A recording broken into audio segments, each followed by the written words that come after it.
السلام علیکم ورحمۃ اللہ وبرکاتہ نحمد ونصلي على رسوله الكريم اما بعد فاعوذ باللہ من الشیطان الرجیم بسم اللہ الرحمن الرحیم رب اشرح لي صدری ويسر لي امری واحلل عقدۃ من لسانی یفقهوا قولی. أعوذ بالله من الشيطان الرجيم. بسم الله الرحمن الرحيم. وَإِذَا سَأَلَكَ عِبَادِي عَنِّي فَإِنِّي قَرِيبٌ أُجِيبُ دَعْوَةَ الدَّاعِ إِذَا دَعَانِ فَلْيَسْتَجِيبُوا لِي وَلْيُؤْمِنُوا بِي لَعَلَّهُمْ يَرْشُدُونَ. اور جب میرے بندے آپ سے میرے بارے میں سوال کریں تو کہہ دیجئے بے شک میں قریب ہوں، میں پکارنے والے کی پکار کا جواب دیتا ہوں. جب وہ پکارے تو ان کو چاہیے کہ میرا حکم مانیں اور مجھ پر ایمان رکھیں تاکہ وہ ہدایت پائیں. فاستغفروہ ثم توبوا الیہ ان ربی قریب مجیب. سو اس سے بخشش مانگو پھر اس کی طرف پلٹ آؤ، یقیناً میرا رب قریب ہے، قبول کرنے والا ہے. لا الہ الا اللہ وحدہ لا شریک لہ اللہ اکبر کبیرا والحمد للہ کثیرا سبحان اللہ رب العالمین لا حول ولا قوة الا باللہ العزیز الحکیم. اللہ کے سوا کوئی الہ نہیں، وہ اکیلا ہے، اس کا کوئی شریک نہیں. اللہ سب سے بڑا ہے، بہت بڑا، اور تمام تعریفیں اللہ کے لیے ہیں. بہت زیادہ پاک ہے وہ اللہ جو تمام جہانوں کا رب ہے. نہیں کوئی برائی سے بچنے کی ہمت اور نیکی کرنے کی قوت سوائے اللہ کے جو بہت زبردست حکمت والا ہے. اللهم صل على محمد وعلى آل محمد كما صليت على إبراهيم وعلى آل إبراهيم إنك حميد مجيد.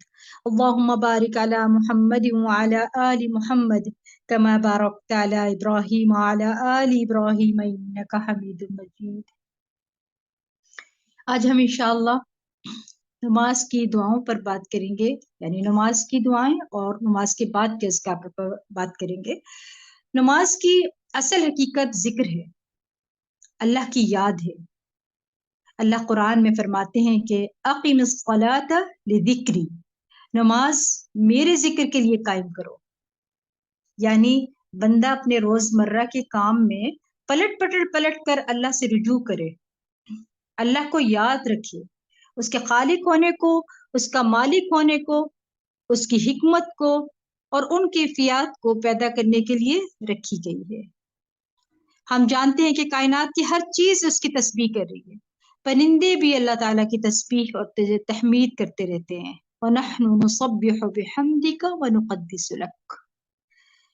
تو ہمیں بھی اللہ کی بڑائی، اس کی عظمت کا ذکر کرتے رہنا چاہیے، کیونکہ اگر انسان ساری زندگی بھی اللہ کا ذکر میں لگا رہے تو اللہ کا حق ادا نہیں کر سکتا.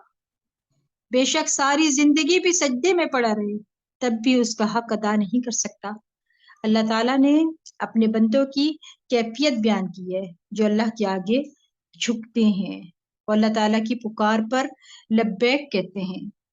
قرآن مجید میں اللہ تعالیٰ فرماتے ہیں سورۃ النساء پارہ نمبر 6 میں، لكن الراسخون في العلم منهم والمؤمنون يؤمنون بما أنزل إليك وما أنزل من قبلك والمقيمين الصلاة والمؤتون الزكاة والمؤمنون بالله واليوم الآخر أولئك سنؤتيهم أجرا عظيما. لیکن ان میں سے جو لوگ علم میں راسخ ہیں اور جو مؤمن ہیں وہ اس پر ایمان لاتے ہیں جو آپ کی طرف نازل کیا گیا اور جو آپ سے پہلے نازل کیا گیا، اور جو نماز قائم کرنے والے ہیں اور زکوٰۃ ادا کرنے والے ہیں اور اللہ اور یوم آخرت پر ایمان رکھنے والے ہیں. یہی وہ لوگ ہیں جنہیں ہم ضرور اجر عظیم عطا کریں گے. تو نماز قائم کرنا ان اعمال میں سے ہے جن پر اللہ تعالیٰ نے اجر عظیم کا وعدہ کیا ہے. یعنی یہ کوئی معمولی عبادت نہیں ہے، بلکہ عبادت کی بہت بہترین شکل ہے، افضل ترین صورت ہے. عمومی طور پر اللہ سبحانہ تعالیٰ نے علم، ایمان اور عمل صالح کرنے والوں کی فضیلت بیان کی ہے. یعنی وہ لوگ جو علم میں پختگی ہے جن کے اندر، تو علم کی کوئی حد نہیں ہے، اس لیے دعا پڑھتے رہا کریں، رب زدنی علما۔ بندہ روز اپنے علم میں اضافہ کرتا چلا جائے، اور علم میں اضافے کے لیے وحی الہی کی طرف متوجہ ہوں، یعنی یقینی نفع، اور یقین بھی ہو، اور نفع مند علم وہ علم ہوتا ہے جو اللہ سبحانہ تعالیٰ نے ہمارے لیے وحی کے ذریعے نبی صلی اللہ علیہ وسلم پر بتایا۔ کیا فرمایا کہ راسخ ہیں وہ جو مومن ہیں، وہ اس پر ایمان لاتے ہیں جو آپ کی طرف نازل کیا گیا ہے۔ الراسخون فی العلم کے بارے میں آتا ہے، 4 صفات پائی جاتی ہیں اس کے بارے میں۔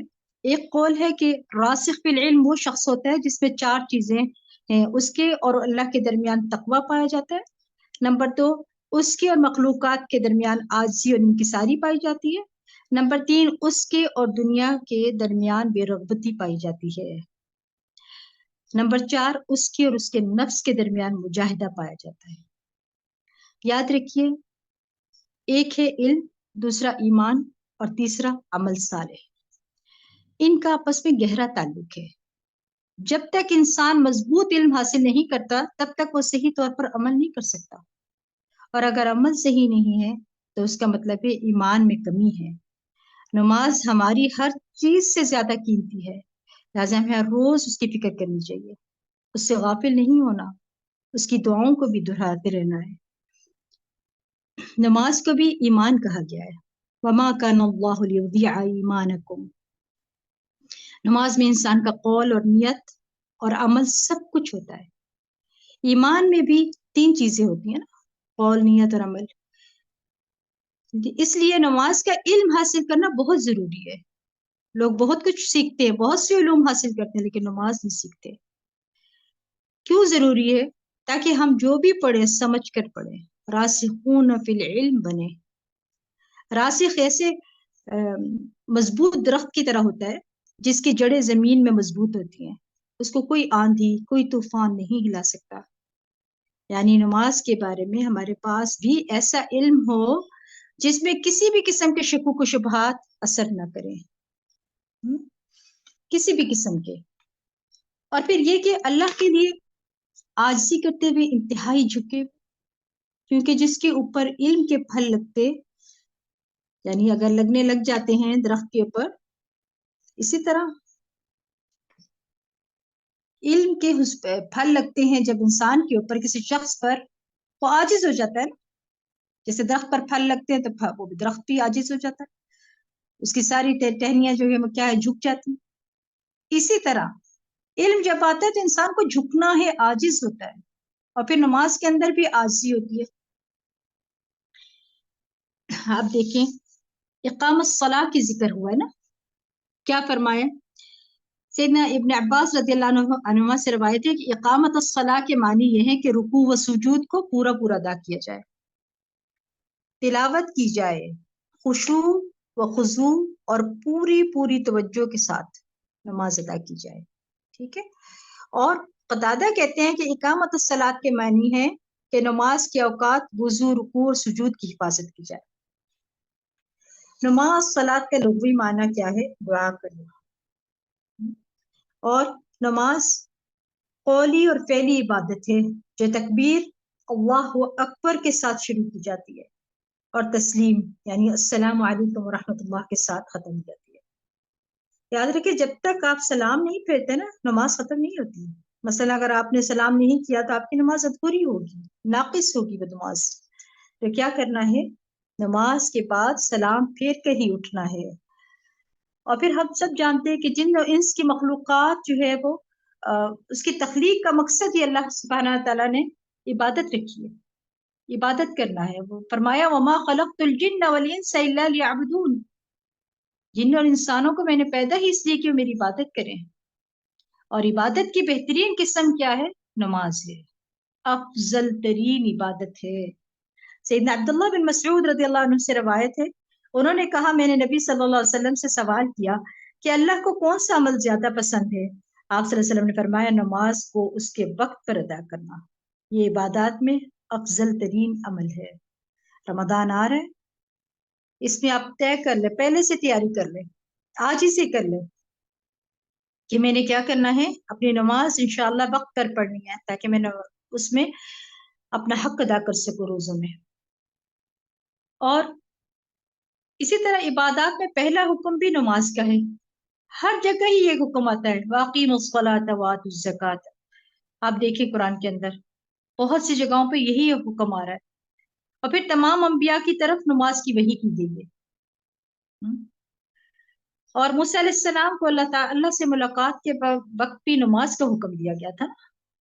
ابراہیم علیہ السلام کا اپنی اولاد کے لیے بھی جو ہے نماز کی فکر کرنا ہے، وہ ہے نا رب اجعلنی مقیم الصلاۃ من ذریتی ربنا تقبل الدعاء، کہ اللہ مجھے بھی نماز قائم کرنے والا، میری ذریت کو بھی، آنے والی نسلوں کو بھی اللہ نماز کا قائم کرنے والا بنا، اور پھر اللہ میری دعاؤں کو قبول کر لے۔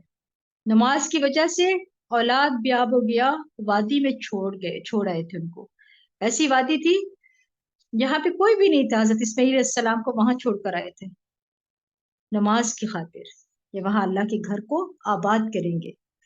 عیسیٰ علیہ السلام نے پنگوڑے میں نماز کا ذکر کیا تھا، مریم علیہ السلام کو بھی نماز پڑھنا، اس کا بھی ذکر آتا ہے، یا مریم اقنتی لربکی وارکعی، یعنی ہر ایک کو اللہ سبحانہ تعالیٰ نے نماز کا حکم دیا۔ لقمان حکیم کی نصیحت بھی یہی تھی، اے میرے بیٹے نماز قائم کرنا۔ پھر سچے ایمان والوں کی علامت ہے یہ ہے کہ الذین یقیمون الصلاۃ، کون ہے وہ جو نماز کو قائم کرتے ہیں۔ نماز اسلام کا دوسرا رکن بھی ہے، نماز اسلام کا ستون بھی ہے۔ اللہ تعالیٰ نے بندوں پر 5 نمازیں فرض کی ہیں۔ اللہ تعالیٰ کا روزانہ 2 بار فرشتوں سے بندوں کی نماز کی خبر لیتے ہیں، اللہ سبحانہ تعالیٰ 2 دفعہ لیتے ہیں۔ جو صبح فجر کے وقت ہوتے ہیں وہ فرشتے واپس سے آتے ہیں، تو سورج نکلنے سے پہلے شفٹ چینج ہوتی ہے، عصر کے ٹائم پہ اور فجر کے ٹائم پہ، تو دونوں سے پوچھتے ہیں نماز کے بارے میں، وہ بتاتے ہیں کہ وہ نماز پڑھ رہا تھا یا پھر وہ سو رہا تھا یا غافل تھا، جو بھی ہے وہ وہاں پہ گواہی لکھی جاتی ہے۔ حدیث میں آتا ہے کہ گویا کہ اللہ سبحانہ تعالیٰ خود جانتے ہیں اس بات کو، اس کے باوجود وہ اپنے بندے سے پوچھتے، فرشتوں سے پوچھتے ہیں۔ اور یاد رکھیے نماز ایسا فریضہ ہے جو کسی بھی حالت میں کسی سے بھی ساقط نہیں ہو سکتا، یعنی کھڑے ہو کر، جو نہیں پڑھ سکے تو بیٹھ کر پڑھ لیں، اگر بیٹھ کر نہیں پڑھ سکتے تو لیٹ کر پڑھ لیں، اشاروں سے پڑھ لیں، یعنی ہر حال میں نماز پڑھ لیں۔ ہم وہ پڑھتے ہیں نا سورۃ النساء میں، فَإِذَا قَضَيْتُمُ الصَّلَاةَ فَاذْكُرُوا اللَّهَ قِيَامًا وَقُعُودًا وَعَلَى جُنُوبِكُمْ، جب تک نماز کے ارادہ کر چکو تو کھڑے بیٹھے لیٹے ہر حال میں اللہ کو یاد کرو، ہر حال میں۔ اگر کچھ بھی نہیں کر پا رہے تو اشارے کریں، بیمار اس قدر بیمار ہے کہ وہ کچھ نہیں، اٹھ بھی نہیں سکتے، اپنے ہاتھ بھی نہیں ہلا پا رہے، پھر اشارے سے پڑھیں، لیکن نماز چھوڑ نہیں سکتے۔ اور ویسے بھی نماز اسلام اور کفر اور شرک میں فرق کرنے والی ہے، اور ہمیں نمازوں کی حفاظت کا حکم دیا گیا ہے، اور صرف ہم نے اپنی جو ہے نمازوں کی حفاظت نہیں کرنی ہے، بلکہ اپنے گھر والوں کو بھی نماز کا حکم دے، ان کو بھی نماز پر جمے رہنے کی جو ہے وہ تلقین کرتے رہے۔ حدیث میں آتا ہے کہ بچوں کو، یعنی 7 سال کی عمر میں جب وہ پہنچ جائیں تو بچوں کو بھی نماز کا حکم دینا شروع کر دیں۔ حالت جنگ میں بھی نماز کی حفاظت کا حکم ہے۔ دجال جیسے عظیم فتنے کے وقت بھی نماز کی حفاظت کرنے کا حکم ہے۔ نبی صلی اللہ علیہ وسلم کے آخری الفاظ بھی کیا تھے؟ الصلاۃ الصلاۃ، نماز نماز ہی کہہ رہے تھے۔ قیامت کے دن سب سے پہلے سوال بھی نماز ہی کا ہوگا۔ پھر نماز سے کامیابی ملتی ہے۔ اللہ تعالیٰ فرماتے ہیں 18ویں پارے میں سورۃ المؤمنون میں، اللہ فرماتے ہیں قد افلح المؤمنون الذین هم فی صلاتهم خاشعون والذین هم عن اللغو معرضون والذین هم للزکاة فاعلون۔ آپ دیکھیں کیا فرماتے ہیں اللہ تعالیٰ، ایماندار لوگ کامیاب ہو گئے جو اپنی نماز میں عاجزی کرتے ہیں، اور جو بےہودہ باتوں سے دور رہتے ہیں، اور جو زکوٰۃ ادا کرتے ہیں۔ آپ دیکھیں کیا فرمایا جا رہا ہے، جو اپنی نمازوں میں عاجزی کرتے ہیں، اگر آپ عاجزی کریں گے تو کیا ہوگا؟ قد افلح المؤمنون، فلاح پا جائیں گے. نماز سے کامیابی ملتی ہے، یہاں یہ سمجھ آ رہا ہے، یعنی رحمت ملتی ہے، رزق ملتا ہے، فقر دور ہوتا ہے، فرشتوں کی دعائیں ملتی ہیں، خوف اور غم سے نجات ملتی ہے، اللہ کی مدد ملتی ہے. یا ایھا الذین آمنوا استعینوا بالصبر والصلاۃ، اے ایمان والو نماز اور صبر کے ذریعے جو ہے وہ مدد مانگو اللہ سے. اللہ کی حفاظت بھی ملتی ہے، بیماری سے شفا بھی ملتی ہے. ابن القیم کہتے ہیں اللہ کا ذکر کرنا، اس کی طرف متوجہ ہونا، اس کی طرف رجوع کرنا اور نماز کی طرف لپکنا، بس ایسا کرنے سے کتنے ہی ایسے علیل ہیں جنہیں شفا دے دی گئی، اور کتنے ہی ایسے بیمار ہیں جنہیں عافیت دے دی گئی ہے. تو پھر کیا کرنا ہے؟ بیماری کی حالت میں شفا چاہیے تو نماز پڑھنا شروع کریں. گناہ بھی مٹ جاتے ہیں، گناہ دھل جاتے ہیں. آپ ان فائدوں سے کیا سیکھ رہے ہیں کہ نماز پڑھنے کے فائدے بھی ہمیں ہی مل رہے ہیں. برائی و بے حیائی سے حفاظت ملتی ہے، پھر بری عادات ختم ہو جاتی ہیں. نماز آنکھوں کی ٹھنڈک ہے، نماز کے ذریعے راحت ملتی ہے. قیامت کے دن آنکھیں ٹھنڈی کرنے کا باعث ہوگی. یہ شرط ہے کہ اگر دنیا میں نماز ہماری آنکھوں کی ٹھنڈک ہوگی تو پھر آخرت میں بھی ٹھنڈک ہوگی نا. کیسے بنے گی اگر دنیا میں ہماری آنکھوں کی ٹھنڈک نہ ہو؟ قیامت کے دن اعضاء چمکنا اور روشن ہونا بھی اسی وجہ سے ہے کہ نماز سے پہلے وضو کرتے ہیں، اور پھر چہرے روشن ہوں گے. قیامت کے دن برہان اور نجات کا ذریعہ ہے نماز، اور نماز آگ سے بچانے والی ہے. جتنے فائدے آپ نے دیکھے ہیں نا، اتنے نقصانات بھی ہیں نماز چھوڑنے والوں کے. نماز چھوڑنا کفر اور شرک ہے، کیونکہ آپ صلی اللہ علیہ وسلم کیا فرماتے ہیں؟ حد فاصل ہے، یعنی کفر اور اسلام کے درمیان میں حد فاصل ایک دیوار ہے. اگر آپ نماز پڑھ رہے ہیں تو پھر آپ مسلمان ہیں، اور اگر نماز نہیں پڑھتے تو نعوذ باللہ پھر کیا ہے؟ وہ حد ختم ہو گئی آپ کی. نماز کا چھوڑنا ایمان سے محرومی ہے، ایمان سے محرومی منافق کی علامت ہے. جان بوجھ کر نماز چھوڑنے والے سے اللہ کی ذمہ داری ختم ہو جاتی ہے، نفاق کی علامت ہے. آپ دیکھیں اس کو، منافق کے لیے نماز بوجھ ہوتی ہے، اس کو پڑھنا اور قائم کرنا مشکل لگتا ہے، اس کو لمبے قیام کرنا مشکل لگتا ہے. جان بوجھ کر نماز چھوڑنے والے سے اللہ کی ذمہ داری ختم ہو جاتی ہے. کتنا خوف آتا ہے اس بات کو لے کے. پھر جو مرضی ہوتا رہے بندے کے ساتھ، نہیں، اللہ کی حفاظت میں رہنا چاہیے. ایک نماز قضا کرنا بڑے خسارے کا باعث ہے، یعنی ایک نماز چھوڑنا اعمال کی بربادی کا باعث ہے. ہمیں حدیث سے یہ بات پتہ چلتی ہے کہ ایک نماز بھی چھوڑ دینا، آپ صلی اللہ علیہ وسلم کیا فرماتے ہیں؟ اعمال برباد ہو جاتے ہیں اس شخص کے. نماز کے وقت سونے والے کے کان میں شیطان پیشاب کر دیتا ہے. اور دیکھیں میڈیکل اگر پوائنٹ آف ویو سے آپ دیکھیں تو آپ کو پتہ چلتا ہے کہ جو ناک میں آپ ڈالیں یا منہ میں آپ کچھ ڈالتے ہیں، ناک میں ڈالتے ہیں، وہ آپ کی باڈی کے اندر سرایت کر جاتی ہے وہ چیز. لیکن جب آپ کان میں ڈالتے ہیں نا کوئی ڈراپس، تو وہ آپ کی پوری باڈی میں سرایت کرتے ہیں. تو یہ سوچ کر ہی گھن آتی ہے کہ آپ سوتے رہے، نماز کا وقت گزر گیا تو کان میں پیشاب کر کے کیا اٹھ کے فیلنگ کراہیت کی محسوس کیا کرے کہ میری پوری باڈی میں اس کا پیشاب چلا گیا. بے نمازی کے لیے موت کی سختیاں بھی ہوں گی. ہمیں نہیں چاہیے موت کی آسانیاں، لہٰذا بے نماز نہیں بننا، نماز پڑھنے والوں میں شامل ہو. قد افلح المؤمنون میں فلاح پانے والوں میں شامل ہو. اور بے نمازی کا قارون، فرعون، حامان اور ابی بن خلف کے ساتھ انجام ہوگا. آپ دیکھ لیں کیا انجام ہے. امام ابن القیم رحمہ اللہ نے کہا نماز میں یہ 6 صفات منافقت کی علامت ہیں.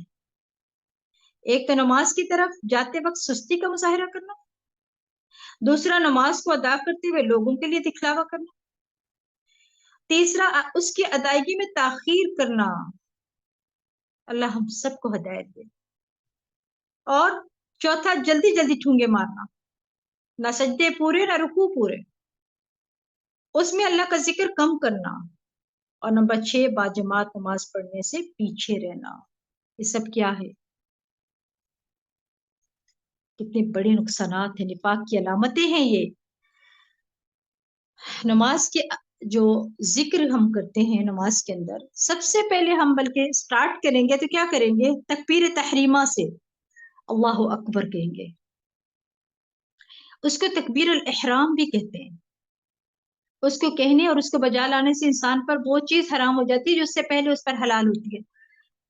ٹھیک ہے، پر جب وہ تکبیر کہتا ہے تو یہ کہنا اس کے لیے کھانا پینا، ادھر ادھر دیکھنا، بات کرنا، آنا اور جانا حرام کر دیتا ہے. اور اسی طرح اس کے علاوہ وہ کام بھی جو حرام ہو جاتے ہیں جو اس پر نماز میں داخل ہونے سے پہلے حلال ہوتے ہیں، وہ تمام کام. سنن ابو داؤد کی حدیث ہے. تکبیر نماز کا رکن ہے. نماز شروع کرنے کے لیے تکبیر کہنا لازم ہے. خالی ہاتھ ہونا، ہینڈز اپ کر لینا، اپنے ہاتھ اٹھا دیں، اللہ میں خالی ہاتھ ہوں، میں سب کچھ چھوڑ کر میں تیرے حضور آئی ہوں، اللہ تو مجھے قبول کر لے. ہر اہم موقع پر بھی تکبیر کہنا ہے نا. سیدنا علی رضی اللہ عنہ کہتے ہیں کہ رسول اللہ صلی اللہ علیہ وسلم نے فرمایا نماز کی کنجی وضو ہے، اس کی تحریم اللہ اکبر کہنا ہے اور اس کی تحلیل السلام علیکم کہنا ہے. یعنی ابتدا کس سے کرنی ہے؟ وضو سے، وہ اس کی کنجی ہے، پھر اللہ اکبر اور اس کے بعد آخر میں سلام. سلف صالحین کا تکبیر تحریموں میں شامل ہونے کا بہت زیادہ اہتمام کرتے تھے، بہت زیادہ. تکبیر یعنی وہ کیا کرتے تھے، ان کا یہ ہوتا تھا کہ بھاگ کے جائیں، پہنچ جائیں. کیسے؟ ان کا یہ ہوتا تھا کہ ہم جب نماز پڑھنے کے لیے جائیں تو پہلی تکبیر اللہ اکبر میں شامل ہو جائیں. ایسے نہیں کرتے تھے کہ اب چلو پہلی رکعت کھڑی ہوگی کوئی بات نہیں، میں وضو کرتا رہوں مسجد میں جا کے اور بیٹھا رہوں اور اتنی دیر میں جتنی دیر میں وہ نماز پڑھ لیں گے میں جا کے شامل ہو جاؤں گا. ابھی کون سی سورۃ الفاتحہ انہوں نے شروع کی ہے؟ نہیں. سلف صالحین کا جو کام ہے وہ اپنائیں. اس وقت رمضان ہے، موقع ہے، کوئی نماز نہیں آپ لوگ چھوڑتے اس وقت میں رمضان کے اندر، ویسے تو بہت زیادہ غفلت ہوتی ہے. اور تکبیر کا تقاضا ہے کہ بندہ اللہ کو ہر چیز سے بڑا تسلیم کرے، ہر چیز سے بڑا، اللہ کے علاوہ کسی اور چیز میں مشغول نہ ہو. اللہ اکبر کے معنی کو سمجھ کر پڑھنے سے بندے میں عاجزی اور خشوع پیدا ہوتا ہے. خود کو پھر کیا سمجھتا ہے؟ کمزور. اللہ سب سے بڑا ہے، اللہ اکبر ہے، میرا نفس بڑا نہیں ہے، میرے نفس سے بھی بڑا اللہ ہے. میں نے اللہ کی سننی ہے نہ کہ اپنے نفس کی. نماز میں اللہ کے سامنے اچھے طریقے سے کھڑے ہونا چاہیے. اور جب آپ سوچتے ہیں اس بات کو کہ میرا اللہ ہے، اللہ اکبر ہے، تو پھر ہر چیز سے بڑا ہے اللہ. آپ کے نفس سے بڑا ہے، آپ کے رسم و رواج سے بڑا ہے، آپ کے رشتے جو آپ کو گناہ کی طرف راغب کرتے ہیں ان سب سے اللہ سبحانہ تعالیٰ بڑا ہے.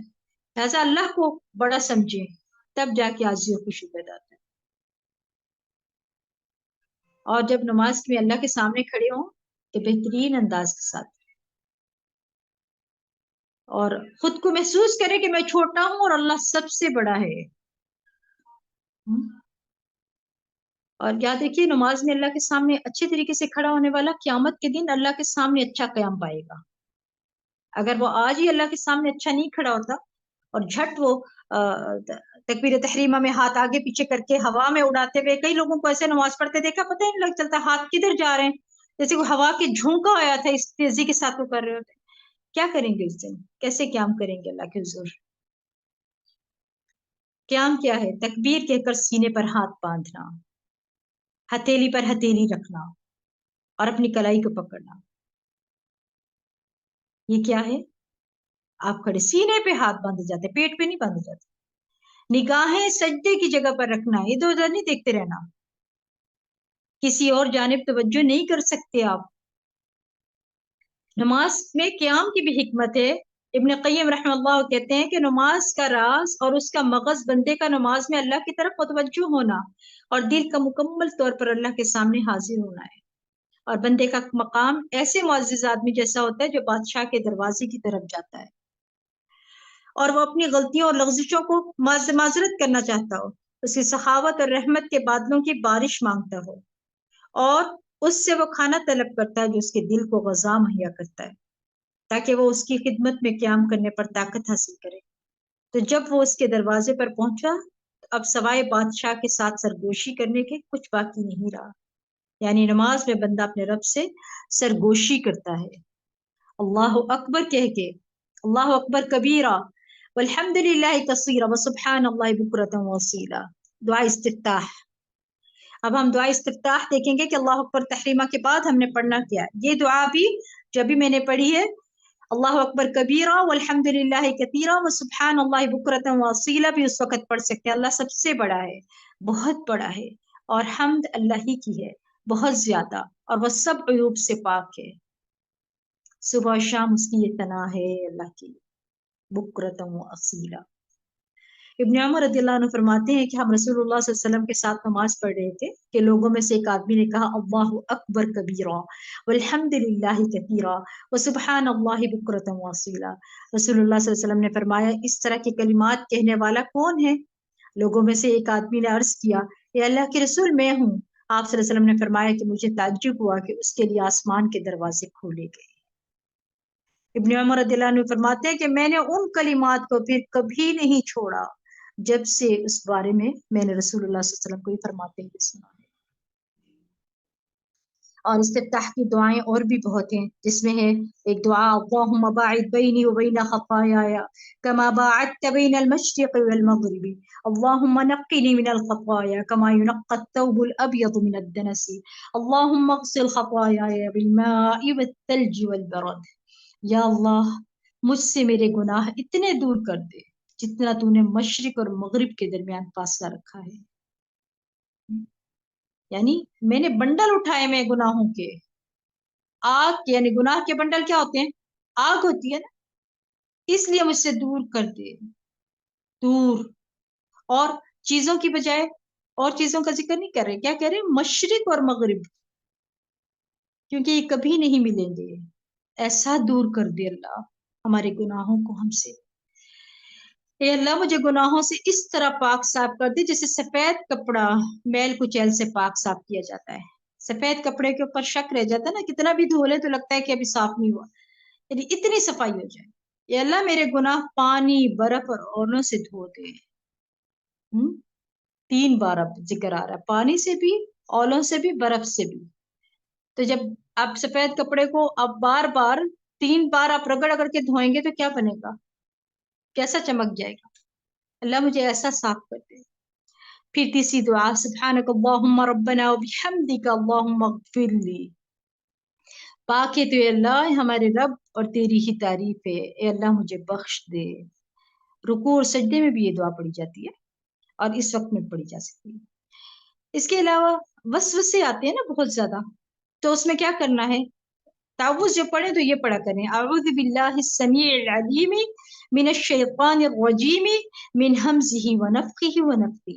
میں اللہ کی پناہ لیتا ہوں جو سننے والا اور جاننے والا ہے شیطان مردود سے، اس کی اکساہٹ، اس کی پھونک، اس کے وسوسے سے. پھر رکوع کی طرف جائیں. آپ صلی اللہ علیہ وسلم رکوع اطمینان سے کرتے تھے.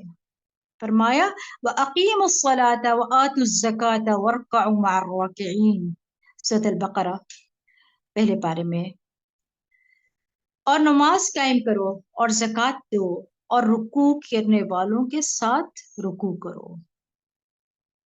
ابو ہریرہ رضی اللہ عنہ سے مرفوعاً مروی ہے کہ ایک آدمی 60 سال نماز پڑھتا رہتا ہے، ٹھیک ہے، لیکن اس کی نماز قبول نہیں ہوتی.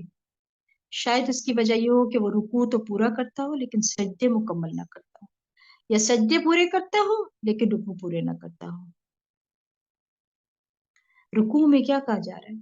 پوری طرح سے جھکنا ہے. آپ صلی اللہ علیہ وسلم نے فرمایا کہ وہ نماز کافی نہ ہوگی جس میں انسان اپنی پشت رکوع اور سجود میں سیدھا نہ رکھے. بالکل سیدھی کر لیا کریں، ایسے جیسے بالکل جیسے آپ ایک فٹا لے لیں، اس کو یوں کر کے سیدھا کریں تو کیسے ہوگا؟ بالکل سیدھا ہو جائے گا. اس طرح سیدھی رکھنی چاہیے. لیکن افسوس در افسوس ہمارے ہاں نمازیں پڑھی جاتی ہیں، رکوع ہی پورے نہیں ہیں، آدھے جھکے ہوتے ہیں. اگر آج رب کے سامنے آپ نہیں جھک سکتے، اپنی کمروں کو نہیں جھکاتے تو قیامت کے دن کیا ہوگا؟ اس دن کیسے جھکیں گے؟ پھر آپ دیکھیں سبحان اللہ، وجہ پتہ چلتی ہے آپ کو کہ کیوں نہیں ہوتا. اکثر نمازیوں کو آپ دیکھیں کیوں نہیں جھک پاتے، کیونکہ وہ بازوؤں کو بالکل سیدھی رکھتے ہیں.